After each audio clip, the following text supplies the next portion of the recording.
မင်္ဂလာပါအဲ့တော့ကျွန်တော်ဒီနေ့ပြောပြချင်တာကဒီသွားဖာတာနဲ့ပတ်သက်ပြီးတော့ပြောပြချင်တယ်ပေါ့လေအဲ့တော့ဒီသွားဖာရဲဆိုတာကလည်းတော်တော်များများလောက်ရတဲ့ကုသမှုပေါ့နော်အဲ့တော့ဒီသွားဖာတာမှာအဓိက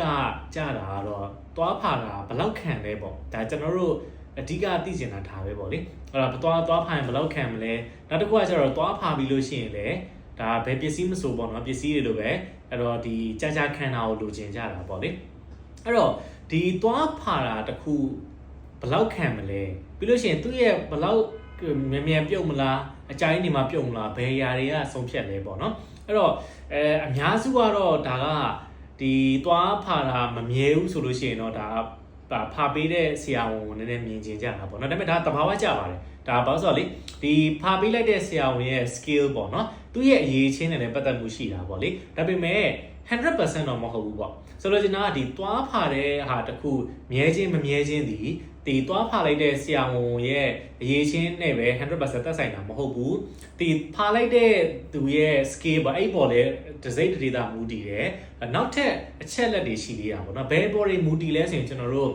ဒီသွားပိုးပေါက်ရဲ့အနေအထားပေါ့နော်အဲ့တော့ဒီပိုးပေါက်အနေအထားကတော့မျိုးစုံရှိနိုင်တယ်ဘာလို့ဆိုတော့ဒါတယောက်မတူနိုင်ဘူးလေတချို့ပိုးစားတဲ့ပုံစံပဲ့တဲ့ပုံစံလေးပေါ့နော်အဲ့တော့ကျွန်တော်တို့ကဒီသွားရဲ့အလဲပဟိုတက်မှာအန်သွားကြီးတွေပေါ့နော်အလဲပဟိုတက်မှာစားတယ်တနည်းအားဖြင့်အနေထားကောင်းတယ်ပေါ့နော်အနေထားကောင်းတယ်ဆိုရင်တော့တော်တော်လေးကြာကြီးခံတဲ့အနေထားမှာရှိတာပေါ့နော်အဲ့တော့ကိုပဲ့တဲ့နေရာပေါ့ဥပမာရှေ့သွားလေးတွေမှာဇောင်းကလေးတွေပဲ့သွားတယ်အဲ့တော့ဒါမျိုးဆိုရင်ကြတော့ကျွန်တော်တို့ကကြာရှည်ခံဖို့အတွက်တိတ်အနေထားမပေးဘူးပေါ့နော်အနေထားဘာကြောင့်လဲဆိုတော့ပဲ့တဲ့နေရာကဘေးမှာဘာမှသွားရဲ့အသားကလည်းအများကြီးပါသွားတယ်ပါသွားပြီးတော့တကယ်ကြိုက်တဲ့နေရာဖြတ်တဲ့နေရာဖြစ်နေတဲ့အချိန်မှာကြတော့ကျွန်တော်တို့ကဒီတိတ်ပြီးတော့မြဲနိုင်စရာမရှိဘူးပေါ့လေအဲ့ဒီချက်တွေပေါ်လဲမူတည်သွားတယ်နောက်တစ်ချက်ကျတော့အဓိကရှေ့သွားတွေပြုတ်တဲ့အကြောင်းအရာမှာဒီလူနာရဲ့စားသောက်မှုပုံစံလဲပါတာပေါ့နော်အဲ့တော့ရှေ့သွားတွေပြုတ်ဖာလိုက်တယ်ပြီးလို့ရှိရင်ကျွန်တော်တို့အလွယ်တကူလုံးလေးလို့ထားရှိတာဒီ plastic အိတ်တွေကိုက်ဖောက်မိတယ်ပေါ့နော်အဲ့တော့ plastic ဆိုရင်ကက်ကြီးနဲ့ညှက်ရမယ်ဘယ်သူမှမညှက်ဘူးလေဒါကလူတန်းကတော့သွားနေပဲကိုက်ဆွဲပလိုက်တယ်တခုခုအိတ်တွေပဲဖောက်တယ်ဆိုရင်သွားနေပဲကိုက်ဆွဲပလိုက်တာဆိုတော့အဲ့လိုမျိုးကိုက်ဆွဲမှုတွေများတယ်ဆိုလို့ရှိရင်လည်းရှေ့သွားဖာတာကြာမခံတတ်ဘူးပေါ့နော်မခံတတ်ဘူးဆိုတော့အဲ့တော့အဲ့ဒါလေးတွေရှိတာပေါ့လေအဲ့တော့ကျွန်တော်တို့က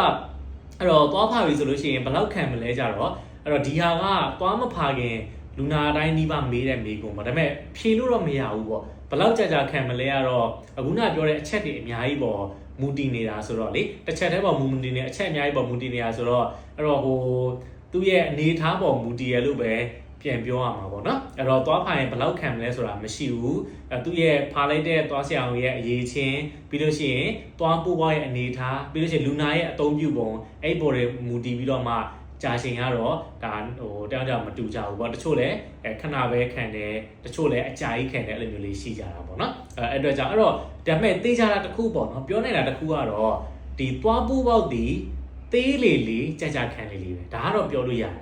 သွားပိုးပေါက်ဒီကြီးလေကြာမခံလေပဲဘာကြောင့်လဲဆိုတော့ဒီသွားဖာတယ်ဆိုတာသဘောတရားအဖြစ်သွားဖာတဲ့ပစ္စည်းကိုသွားမှာသွားပြီးကတ်လိုက်တာပေါ့နော်အဲ့တော့ကတ်လိုက်တော့ဒီသွားပိုးပေါက်သေးရဆိုတဲ့ဘောကသွားအသားဒီအများကြီးကျန်တယ်အဲ့တော့သွားအသားအများကြီးမှာကတ်ရတယ်ဆိုရင်ကတ်အားဒီတော်တော်လေးကောင်းတယ်အဲ့တော့သွားပိုးပေါက်ကြီးတယ်ဆိုတဲ့ဘောဒီသွားအသားဒီနည်းနည်းပဲကျန်တော့တယ်နည်းနည်းပဲကျန်တဲ့အချိန်မှာကတ်ရတဲ့အချိန်မှာတော့တိတ်ပြီးတော့မကောင်းတော့ဘူးเนาะအဲ့တော့ကြောင့်မို့လို့အဲ့တော့သွားဖာတာတွေမြဲခြင်းတယ် quality ကောင်းခြင်းတယ်ဆိုလို့ရှိရင်တော့ဒီသွားပိုးစားနေတာကိုစပြီးတော့တီးတဲ့အချိန်ကနေစပြီးတော့သွားပိုးပေါက်တေးသေးလေးဖြစ်တဲ့အချိန်ကနေစပြီးသွားတွေဖာကြပါကျွန်တော်ကတော့တိုက်တွန်းခြင်းပါတယ်အားလုံးကိုကျေးဇူးတင်ပါတယ်